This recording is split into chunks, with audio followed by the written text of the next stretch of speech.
America once led the world in invention, but by 2025, it depends on rivals for the very chips that power its economy. The innovation burnout pattern has struck before. Athens, Britain, Silicon Valley, each rose, each fell when discovery became routine. Now, the United States is at stage 5.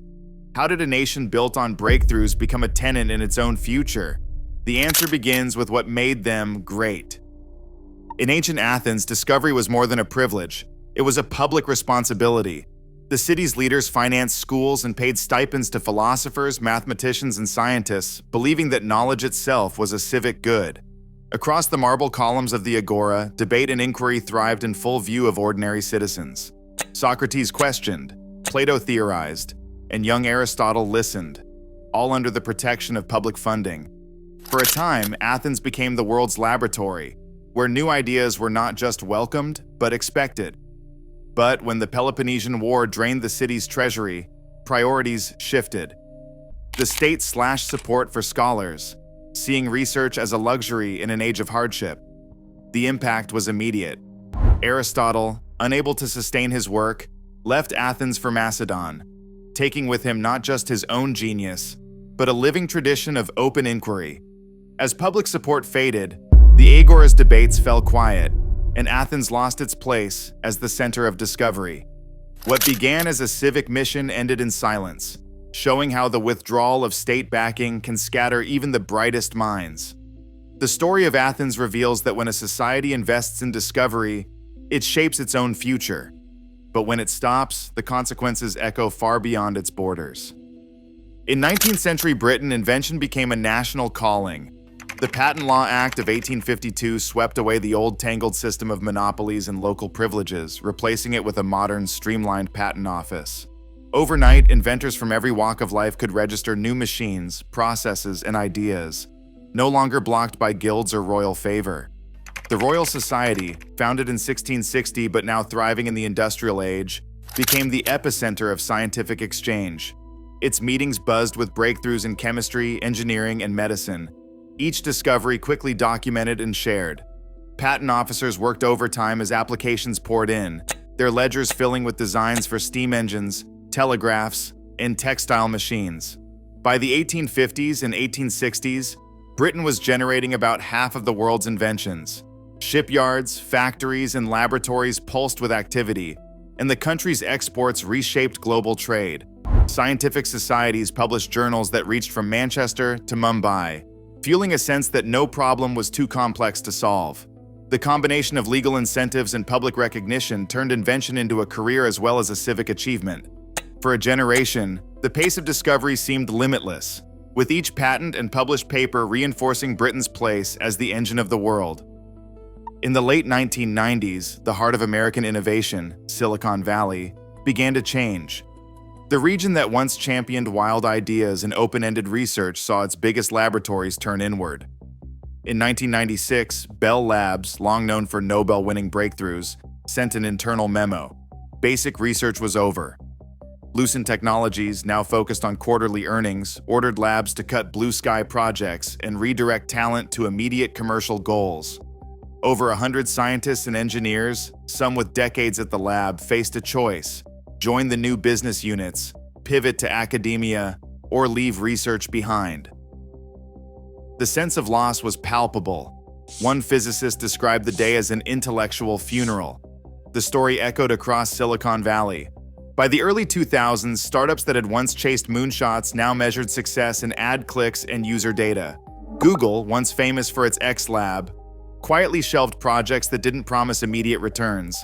Engineers like Sebastian Thrun, who had led self-driving car efforts, left after clashing with executives over the company's new priorities. Many followed similar paths, launching their own ventures or joining universities, hoping to find the freedom that big tech had abandoned. The diaspora of talent spread from Mountain View to Boston, Berlin, and Beijing, carrying with them the memory of a time when invention was its own reward. In just a few years, the old model, where discovery came first, had given way to a culture where business dictated the boundaries of imagination. Federal support for research once defined the American approach to progress. In the 1960s, federal R&D spending reached nearly 2% of GDP, fueling breakthroughs from the moon landing to the birth of the internet. Today, that figure has dropped to less than 0.8%, and by 2024, it hovers near 0.6%. The numbers are stark, but the consequences are even clearer inside the nation's laboratories and boardrooms. Across the country, facilities built for discovery have been quietly repurposed. In the early 2000s, a major AT&T research lab, once home to pioneering scientists, converted entire wings to customer support and sales operations. Engineers who had spent decades on fundamental questions now found themselves troubleshooting billing systems or managing compliance paperwork. The sense of mission that once animated these spaces faded, replaced by routine and risk aversion. Corporate strategy shifted as well. Instead of backing long-term research, executives steered resources toward projects with fast, measurable payoffs. Quarterly earnings calls became the true test of success, not scientific achievement. The result is visible in the data. The United States now spends a smaller share of its economy on federal research than at any point since the dawn of the space age. This retreat is not just about dollars. It signals a deeper change, a culture where avoiding failure matters more than chasing discovery. As organizations prioritize comfort and stability, the drive for bold invention gives way to incremental improvement. The country that once set the pace for global innovation now risks falling behind, not through sudden collapse, but through a gradual loss of ambition. A map of the world's semiconductor capacity tells a blunt story. Nearly 80% of the most advanced chips, those smaller than 5 nanometers, are produced overseas, with Taiwan's TSMC and South Korea's Samsung holding the keys to tomorrow's technology. In 2025, the United States controls less than 12% of leading-edge fabrication. The much-publicized Arizona plant, promised as a solution, remains years behind schedule and still depends on foreign expertise and machinery. In Hsinchu, a TSMC technician begins her shift surrounded by humming clean rooms and the constant challenge of pushing each process to the next node. Across the Pacific, a former auto worker in Ohio waits for a new fab that may never open. His factory floor silent except for the echo of old machines. The world's most critical supply chain now relies on a handful of sites an ocean away. One earthquake, one blockade, and the flow of chips stops cold. For the first time, the nation that invented the microprocessor finds itself dependent, renting its future from rivals who build what it can only design. In 2021, China filed more international patents through the World Intellectual Property Organization than any other country, overtaking the United States for the first time. The shift was not just statistical. Hundreds of engineers trained in American labs and companies began returning to Beijing, Shenzhen, and Shanghai, bringing with them expertise from Google, Stanford, and MIT. At the same time, China's government launched Made in China 2025, a policy that poured billions into strategic industries like AI, robotics, and semiconductors. By 2023, Chinese researchers led the world and published AI papers, and factories in Suzhou and Guangzhou deployed more industrial robots than any other nation. The mechanism is clear.